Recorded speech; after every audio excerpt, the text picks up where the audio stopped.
கர்த்தரின் நாமத்துக்கு ஸ்தோத்திரம். தேவனை ஆராதிக்கும் நேரத்தில் மட்டும் கண்ணீர் சிந்திடு. எந்த மனுஷனிடம் உன் குறையை சொல்லி அழாதே.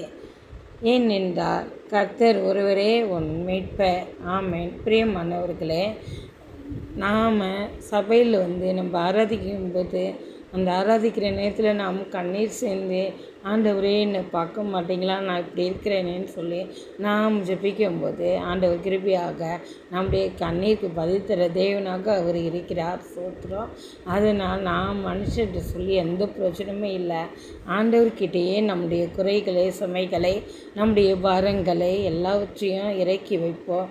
அவர் நம்மை ஒவ்வொரு நாளும் நம்மோடு இருந்து வழி நடத்துவாராக. மனுஷன் முகத்தை தான் பார்க்கிறான், ஆனால் தேவன் இருதயத்தை பார்க்குறப்படினா அதை ஆராய்ந்து அறிந்து நமக்கு வேண்டியதை செய்து நம்மை சந்தோஷப்படுத்துவாராக. ஆமென், ஆமென், ஆமென்.